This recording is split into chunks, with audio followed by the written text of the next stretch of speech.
बच्चों, पिछली वीडियो में मैंने आपको बताया था आवेशों के गुण। कि आवेशों के 3 गुण होते हैं। एक एडिटिविटी, योज्यता का नियम, एक क्वांटिजेशन और तीसरा था कंजर्वेशन। तो इससे आगे चलते हैं। इस वीडियो में मैं आपको बताऊंगा आवेशन के बारे में कि वस्तुओं को जो आवेशित है वो किस प्रकार किया जाता है। तो यानी कि वस्तुओं को आवेशित करने की जो प्रक्रिया है उसे हम आवेशन कहते हैं। वस्तुओं को आवेशित करने की प्रक्रिया, तो मैंने इसकी डेफिनेशन यहाँ लिख दी। किसी वस्तु को आवेशित करने की प्रक्रिया को आवेशन कहते हैं। अब आवेशन के प्रकार कितने हैं वो आप देखिए कि आवेशन के 2 प्रकार हैं। एक तो करते हैं संपर्क द्वारा आवेशन, एक बिना संपर्क किया आवेशन। जो संपर्क द्वारा आवेशन है उसके 2 प्रकार हैं, एक घर्षण द्वारा आवेशन और एक चालन द्वारा आवेशन। तो जो घर्षण द्वारा आवेशन है उसे देखिए। अब आप घर्षण द्वारा आवेशन में इसमें 2 वस्तुओं को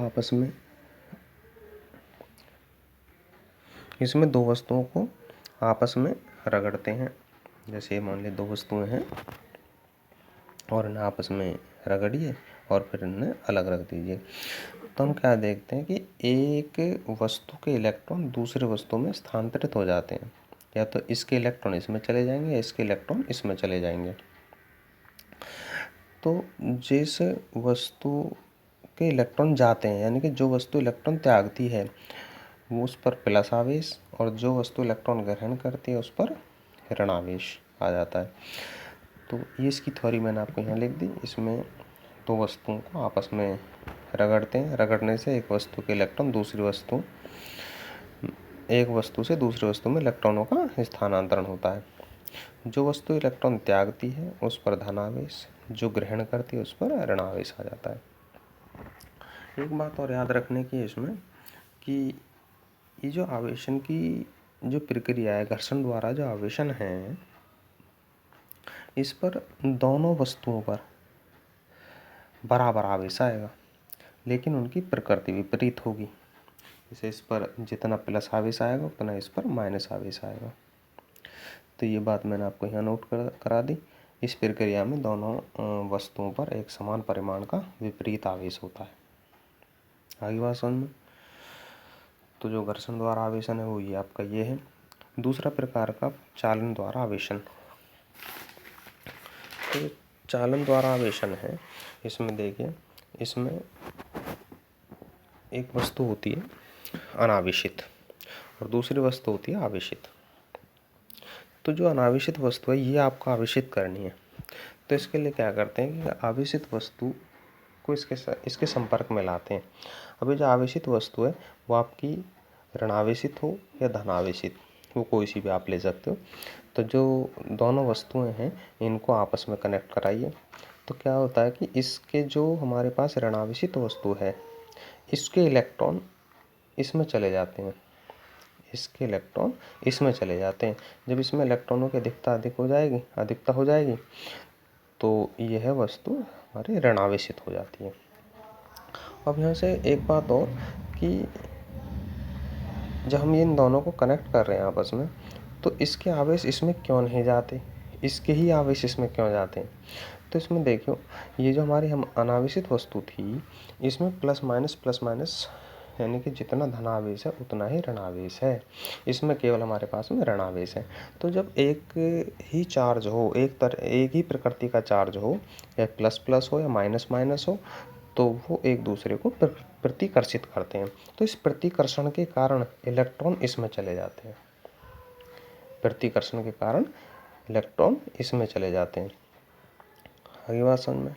दूसरी बात कि दूसरा क्वेश्चन इसमें यह आता है कि क्या ऐसा होता है कि ये सारे के सारे इलेक्ट्रॉन इसमें चले जाएं? ऐसा भी नहीं है कि सारे इलेक्ट्रॉन इसमें चले जाएं। ये इलेक्ट्रॉनों का प्रवाह तब तक होता है, यानी कि इलेक्ट्रॉनों के प्रवाह के लिए विभवांतर जरूरी है, यानी कि इसके विभव और इसके विभव में अंतर होना चाहिए। तो जब तक ये जो प्रवाह है तब तक होता रहता है जब तक दोनों का विभवांतर 0 ना हो जाए। या जब तक दोनों का विभव समान ना हो जाए। जब दोनों का विभव समान हो जाता है तब इनका आवेश का प्रवाह रुक जाता है। तो ये है हमारी चालन द्वारा आवेशन की प्रक्रिया। तो इसमें मैंने आपको यहाँ नोट करा दी इसकी डेफिनेशन। जब एक ऋणावेशित वस्तु को अनावेशित वस्तु के संपर्क में लाया जाता है तो ऋणावेशित वस्तु से एक इलेक्ट्रॉन निकलकर अनावेशित वस्तु में चला जाता है। अब अनावेशित वस्तु में इलेक्ट्रॉनों की अधिकता हो जाती है, जिस कारण वह ऋणावेशित हो जाता है। तो ये है आपकी चालन द्वारा आवेशन। ये आपको मैंने बात नोट करा दी कि ये जो इलेक्ट्रॉन ही इसमें क्यों जाते हैं। तो ऋणावेशित वस्तु में इलेक्ट्रॉन इसलिए जाता है क्योंकि इलेक्ट्रॉनों के बीच प्रतिकर्षण बल लगता है। यदि हम प्लस आवेशित वस्तु लें, धनावेशित वस्तु लें, तो वो रीजन इसका होगा, उसमें इलेक्ट्रॉन की जगह आपको प्रोटॉन लिखना है। अब ये इलेक्ट्रॉनों का प्रवाह कब तक बना रहता है, वो बात मैंने आपको यहाँ नोट करा दी कि इलेक्ट्रॉनों का प्रवाह तब तक बना रहता है जब दोनों वस्तुओं का विभव समान नहीं हो जाते। अच्छा, एक बात और कि इस पर कैसा आवेश आएगा। तो इस पर जिस प्रकार की आवेशित वस्तु से तुम इस अनावेशित वस्तु को संपर्क कराओगे उसी प्रकार का आवेश इस पर आएगा। जैसे इसमें ऋणावेशित वस्तु को इसके संपर्क में ला रहे हो तो इस पर ऋणावेश आएगा, धनावेशित वस्तु को ला रहे हो तो इस पर धनावेश आएगा। ये बात मैंने आपको यहाँ नोट करा दी। इस प्रक्रिया में आवेशित वस्तु पर जिस प्रकार का आवेश होता है वह अनावेशित वस्तु पर उसी प्रकार का आवेश उत्पन्न करते हैं। तीसरा प्रकार इसका है प्रेरण द्वारा आवेशन। प्रेरण द्वारा में दोनों वस्तु एक दूसरे के संपर्क में नहीं आती। तो आप देखिए इसमें मैंने लिया इसमें वस्तुओं को बिना स्पर्श किए आवेशित करते हैं। इसमें क्या है, एक उदासीन वस्तु है हमारे पास, ये आपको आवेशित करनी है। तो ये जो उदासीन वस्तु है जब आपको आवेशित करनी है तो किस प्रकार करेंगे कि हमने एक आवेशित वस्तु ली और हम उसे इसके समीप लाएंगे, इस वस्तु के समीप लाएंगे। देखो मैंने दूसरी स्थिति में ये बताया कि हमारी अनावेशित वस्तु थी, इसके पास में मैं ये कोई आवेशित वस्तु ला रहा हूँ, ये आपकी आवेशित वस्तु है। आवेशित पदार्थ को इसके पास लाए तो इसमें क्या होता है, जो इसके अंदर आवेश है उसका ध्रुवीकरण हो जाता है। ध्रुवीकरण मीन्स जो इसके इस वस्तु के आवेश के विपरीत आवेश है इसमें, वो इसकी तरफ आकर्षित हो जाता है। जो इसके समान आवेश है वो इससे दूर चला जाता है। जैसे इसमें माइनस आवेश है तो इसके समान आवेश क्या होगा, माइनस। तो इसमें से जो कुछ माइनस दूर चला जाएगा, इसका कुछ प्लस इसके नज़दीक आ जाएगा।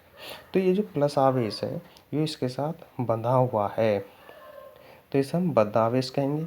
ये जो दूर चला गया आवेश है इसको हम स्वतंत्र आवेश कहेंगे, क्योंकि यह कहीं भी जाने के लिए स्वतंत्र है। इसे यदि कोई भी चालक पदार्थ मिल जाता है तो उसी के साथ ही चला जाएगा। अब नेक्स्ट स्टेप में क्या है कि इस वस्तु को हम पृथ्वी से संपर्क कराते हैं।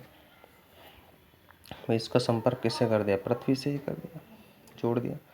तो जो इसका ऋणावेश था, जो ये ऋणावेश था, हमारा स्वतंत्र इलेक्ट्रॉन थे, ये हमारे कहाँ चले गए, पृथ्वी के अंदर।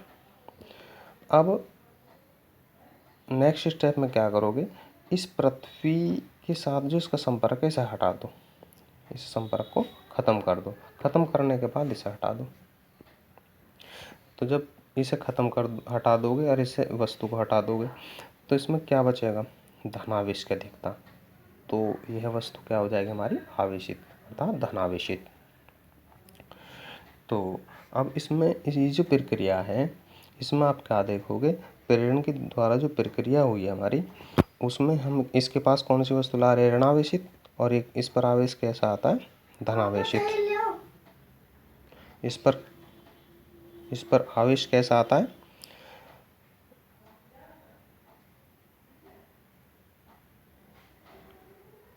धनावेशित। तो आपको इसमें ये बात याद रखनी है, ये मैंने इसमें यहाँ नोट करा दी। इसमें एक अनावेशित वस्तु के पास आवेशित वस्तु को लाते हैं तो अनावेशित वस्तु में आवेश का ध्रुवीकरण हो जाता है, विपरीत आवेश आवेशित वस्तु की ओर और समान आवेश इससे दूर हो जाता है। अब अनावेशित वस्तु को पृथ्वी के संपर्क में लाते हैं, ये ले आए,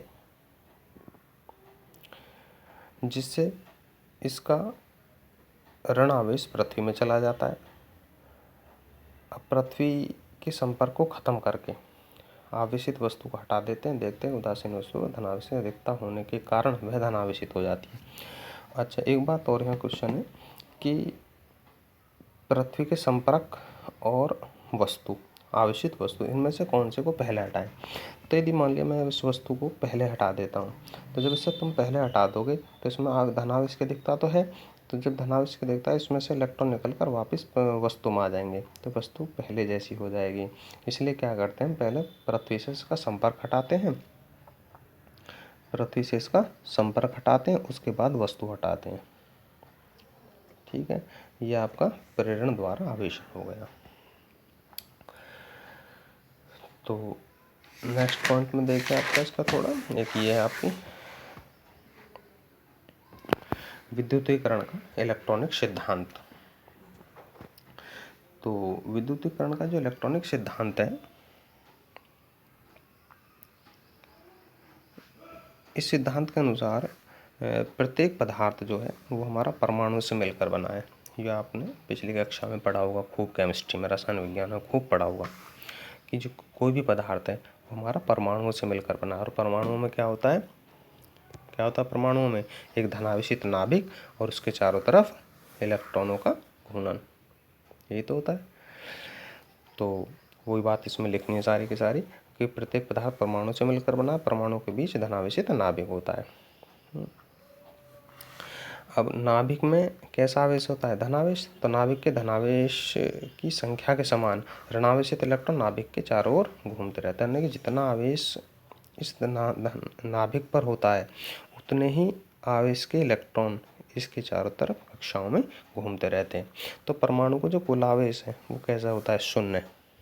कुल आवेश शून्य, जितना प्लस उतना माइनस, तो इसका जो नेट आवेश है वो आपका शून्य होगा। तो जब हम इसके घर्षण करते हैं तो घर्षण करने पर क्या होता है कि इसके जो इलेक्ट्रॉन हैं,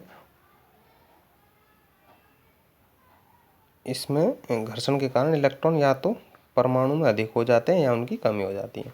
जब दो वस्तुओं को घर्षण कराते हैं तो ये परमाणु के जो इलेक्ट्रॉन हैं वे या तो इससे निकल जाएंगे या इसके अंदर आ जाएंगे।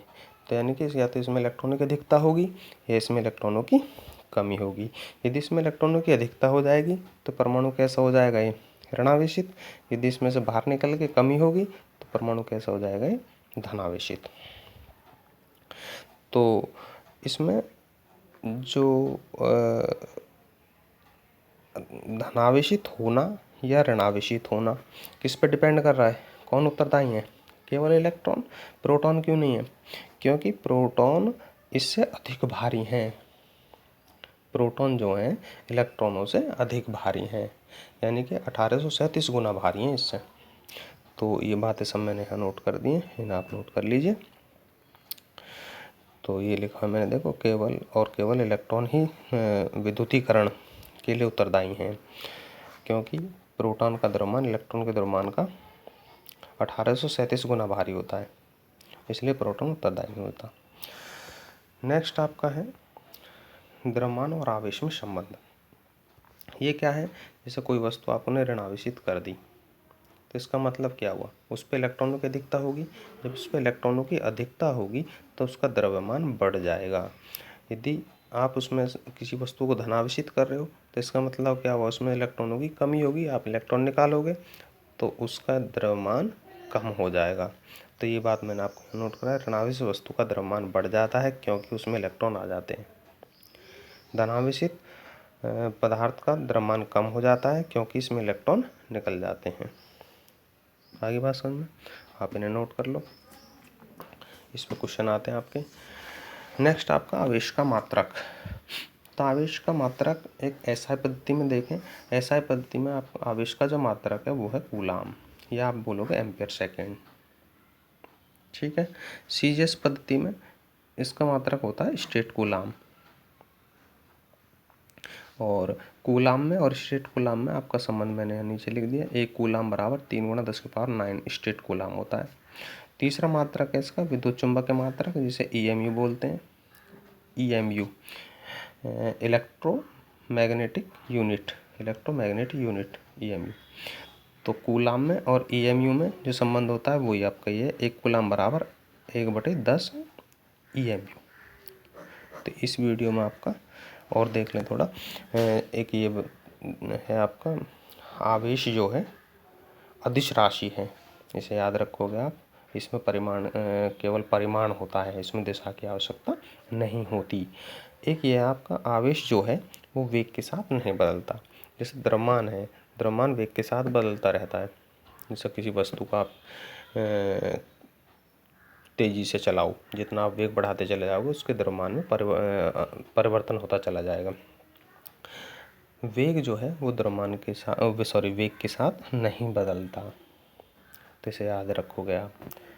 तो ये इस वीडियो में केवल इतना ही।